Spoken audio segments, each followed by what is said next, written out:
குறைந்த விலை, நிறைந்த தரம். தங்கள் தேவைகள் அனைத்தும் ஒரே இடத்தில். ஜெயச்சந்திரன் டெக்ஸ்டைல்ஸ். இந்த மேகங்கள் சென்னையை நோக்கி தான் வந்து கொண்டிருக்கின்றன. இது சென்னைக்கு தான் வரும் அப்படின்னு நீங்க எப்படி சொல்றீங்க அப்படின்னா, இது கடந்த 2 மணி நேரத்தில் இந்த மேகங்கள் எப்படி நகர்ந்தன அப்படிங்கறத நமக்கு காமிக்க போகுது அனிமேஷன். சென்னையை நோக்கி வருவது உங்களுக்கு அந்த அனிமேஷன்ல இருந்து தெரியும். இன்று மாலைக்குள் அது புயலாவதற்கு வாய்ப்பு இருக்கிறது. ஸோ அது புயல் ஆகின்ற வரைக்கும் அதனுடைய பெயரை வெளியில சொல்றது இல்லை அப்படின்னு ஒரு கொள்கை வைத்திருக்கிறோம். மாறிய பிறகு அது கரையை நோக்கி வரும்போது அது வந்து மீண்டும் வலுவிழந்து ஆழ்ந்த காற்றழுத்த தாழ்வு மண்டலமாகத்தான் கரையை கடக்கும் என்பதுதான் வந்து நம்முடைய கணிப்பு. நேற்றுலாம் அது வந்து 30 கிலோமீட்டர் வேகத்துல நகர்ந்தது போல தோன்றியது நமக்கு. அது காரணம் என்னன்னா, 9:30 மணிக்கு என்னுடைய கணக்கீடுகளின்படி அது வந்து சென்னைக்கு தென்கிழக்கே ஒரு 450 கிலோமீட்டர் தொலைவில் இருப்பதாகத்தான் நான் கணக்கு பண்ணேன். அதை வந்து இன்னும் கிட்டக்க 150 கிலோமீட்டர் வரைக்கும் வந்துருச்சுன்னு வச்சுங்க. இந்த மதியத்திலிருந்து லேசான முதல்ல மிதமான மழை பரவலாக பெய்யும். இதுக்கு அர்த்தம் என்ன அப்படின்னு கேட்டாக்க,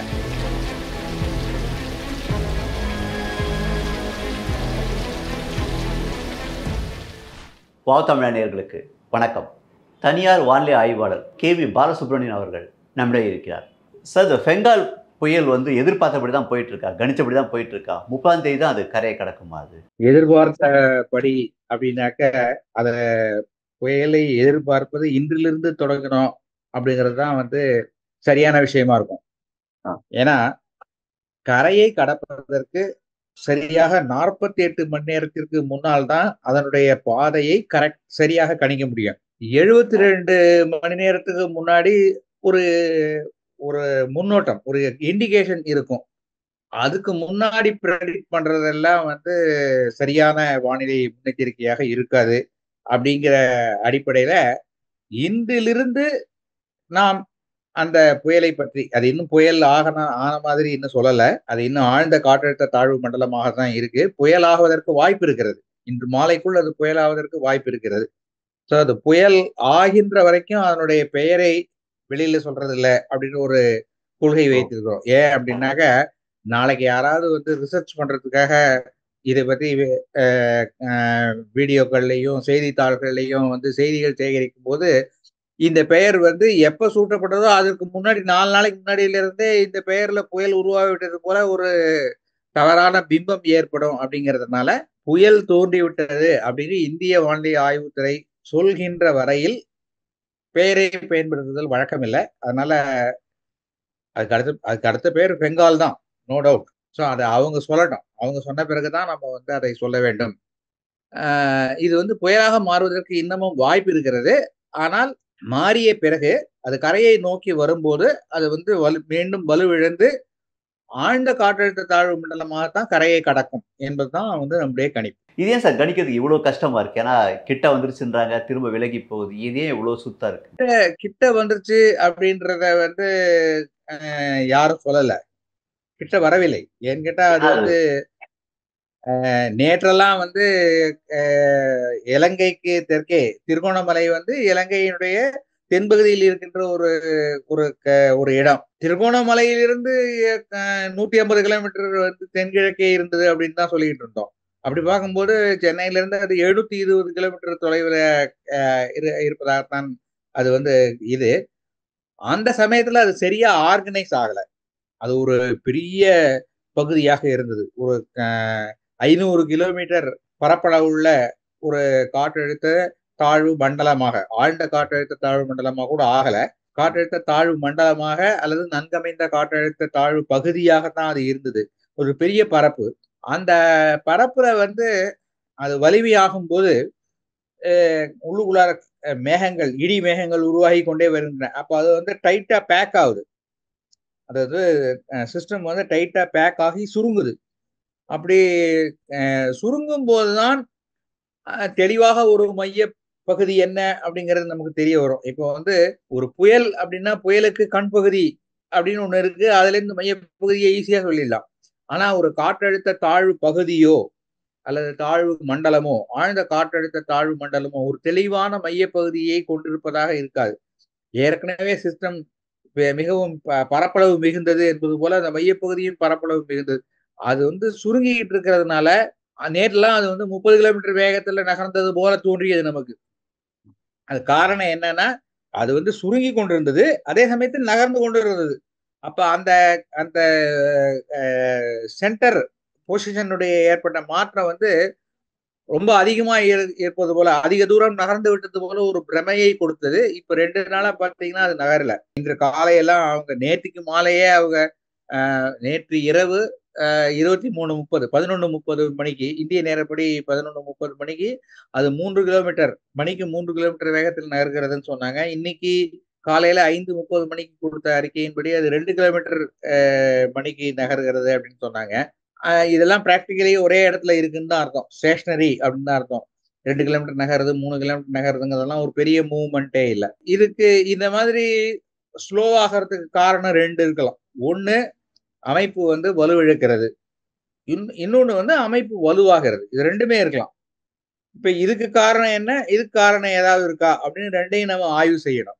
சரி, இப்ப அவங்களுக்கு வானிலை ஆய்வுத்துறையில அவங்க என்ன செய்வாங்க அப்படின்னாக்க, காற்று குவிதலின் வேகம்.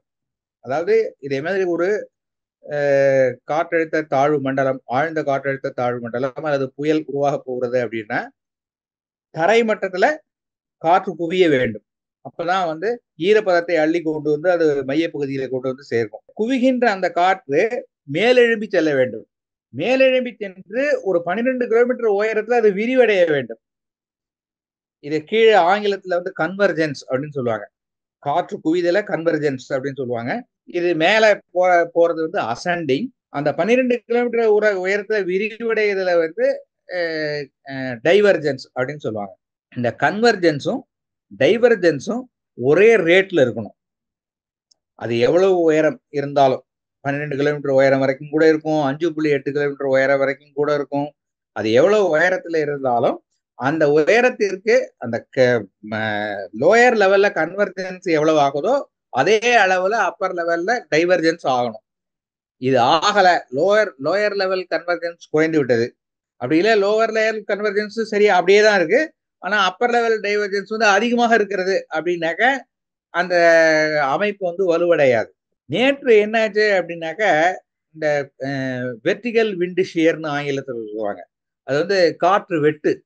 அதாவது ஒரு குறிப்பிட்ட உயரத்தில் காற்றின் வேகம், திசை வேகம் ரொம்ப அதிகமாக இருக்கிறது அப்படின்னா, அந்த கிளவுடு வளர்ச்சியை அது மேல இடத்துல அப்படியே கட் பண்ணி அப்படியே தள்ளி போயிடும்.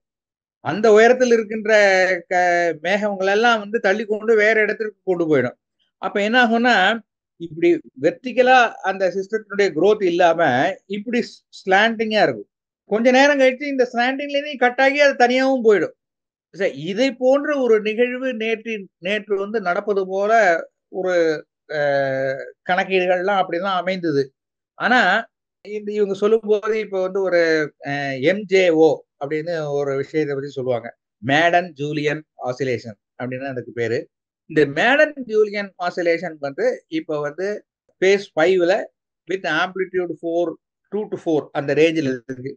இந்த ரேஞ்சில் இருந்தா புயல் உருவாகும், அல்லது ஏற்கனவே ஒரு காற்றழுத்த தாழ்வு மண்டலம் இருக்குன்னா அது புயலாக வலுவெடுக்கும். அப்ப 2 போர்சஸும் ஆக்டிங்ல இருக்கு. அதாவது இந்த விண்ட் ஷியர் காரணமாக அது வலுவிழந்து கொண்டிருக்கிறது.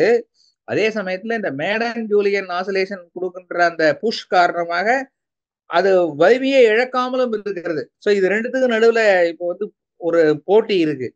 அதனாலதான் அது வந்து இன்று மாலைக்குள் புயலாக வலுவடைய வாய்ப்பு இருக்கிறதுங்கிறத நாங்க இன்னும் சொல்லிட்டு இருக்கோம். அதே சமயத்தில் அது கரைக்கு அருகே வந்து கொண்டிருக்கிறது இல்லையா. ஒரு இப்ப வந்து 450 கிலோமீட்டர் காலை நேரத்தில் நான் பார்த்தேன். என்னுடைய கணக்கு அது இன்னும் அவங்க கணக்கு இன்னும் வரல. ஏன்னா நான் பார்த்த போது ஒரு 9:30 மணி இருக்கும். 9:30 மணிக்கு என்னுடைய கணக்கீடுகளின்படி அது வந்து சென்னைக்கு தென்கிழக்கே ஒரு 450 கிலோமீட்டர் தொலைவுல இருப்பதாகத்தான் நான் கணக்கு பண்ணேன். அது வந்து இன்னும் கிட்டக்க 150 கிலோமீட்டர் வரைக்கும் வந்துருச்சுன்னு வச்சுங்க. அது வந்து வடமேற்கு திசையில் நகர போவதாக அவங்க சொல்லியிருக்காங்க. அப்படிதான் தெரியுது. வடமேற்கு திசையில தான் நகர்ற மாதிரி தெரிகிறது. அப்படி நகர்ந்து வரும்போது சென்னையிலிருந்து கிழக்கு தென்கிழக்கு அல்லது கிழக்குல 100 150 கிலோமீட்டர் டிஸ்டன்ஸ்ல அது வரும். அந்த சமயத்துல அது காற்றழுத்த தாழ்வு மண்டலமாக இருந்தாலும் சரி, ஆழ்ந்த காற்றழுத்த தாழ்வு மண்டலமாக இருந்தாலும் சரி, அந்த சுழற்சி காரணமாக சென்னையின் மீது, சென்னைன்னா ப்ராப்பர் சென்னை மட்டும் இல்ல, திருவள்ளூர், சென்னை, செங்கல்பட்டு, காஞ்சிபுரம், அந்த 4 மாவட்டங்களிலும் வந்து காற்று குவிதல் ஏற்படும். அதனால வந்து இங்கே கனத்த மழை, ஓரிரு இடங்களில் மிக கனத்த அதி கனமழை ஓரிரு இடங்களில் பெய்வதற்கான வாய்ப்பு இருக்கிறது. அப்படிங்கிறது தான் வந்து நம்முடைய முன்னெச்சரிக்கை. அப்புறம் இந்த சனி ஞாயிறுல வந்து பலத்த மழை பெய்யும், கொட்டி தீர்க்கும் அப்படின்னு எதிர்பார்க்கலாமா, இல்ல கொஞ்சம் மிதமா தான் இருக்குமா ஓரளவு? ஆக்சுவலா நேற்றுக்கு மாலை நிலவரப்படி இன்று மதியம் சென்னை அதன் சுற்றுப்புற உள்ள மாவட்டங்கள்ல இந்த மதியத்திலிருந்து லேசான முதல் மிதமான மழை பரவலாக பெய்யும்.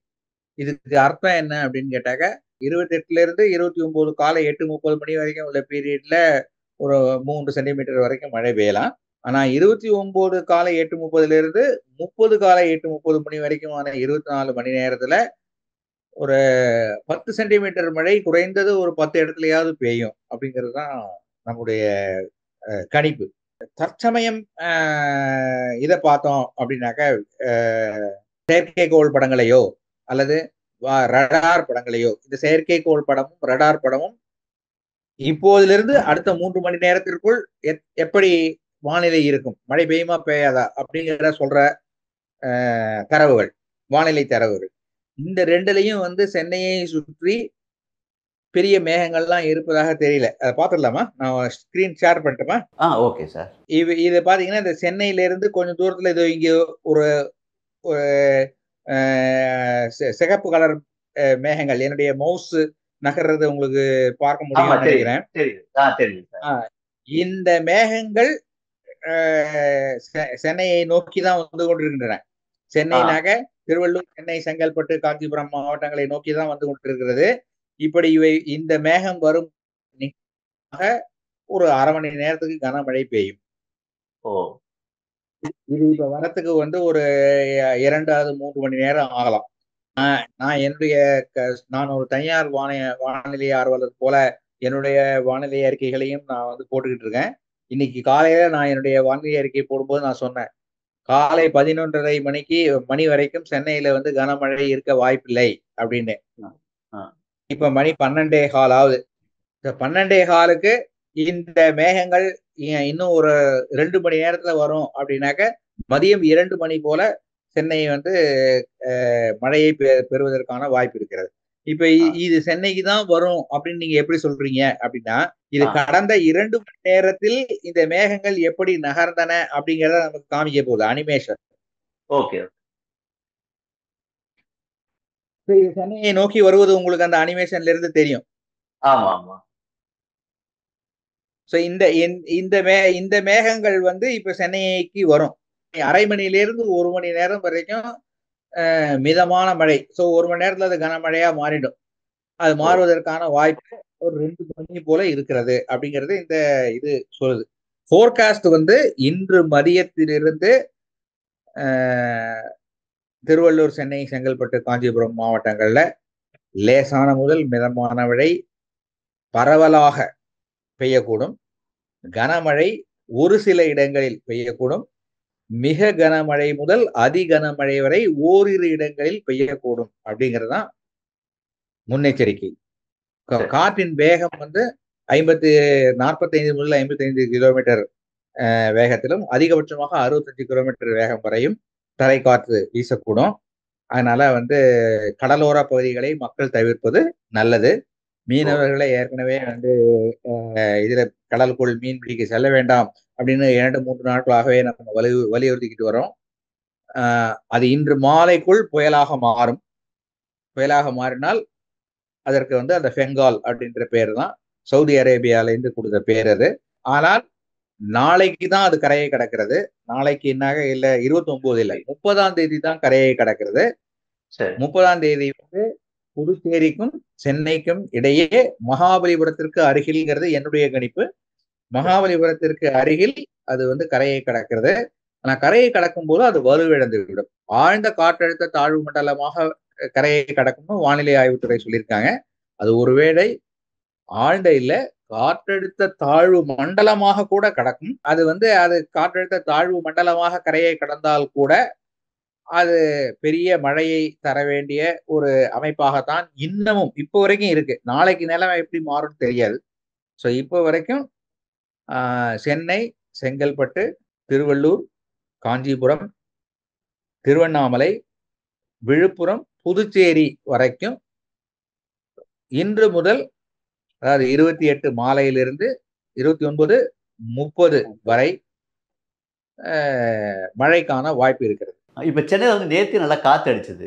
இல்லை காற்று எதுவும் அச்சம் இருக்கா நமக்கு? தரை காற்று 45 முதல் 55 கிலோமீட்டர் வரையிலும், அதிகபட்சமாக 65 கிலோமீட்டர் வரையிலும் வீசும் அப்படின்னு சொல்லியிருக்கோமே.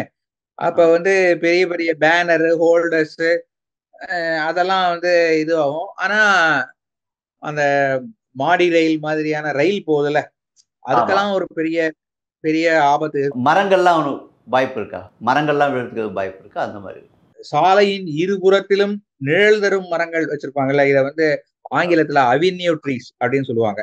இந்த மாதிரி அவென்யூ ட்ரீஸ் இருந்ததுன்னா அந்த அவென்யூ ட்ரீஸ் ஒரு ஷீல்டு மாதிரி அதை தடுக்கும் காற்றை.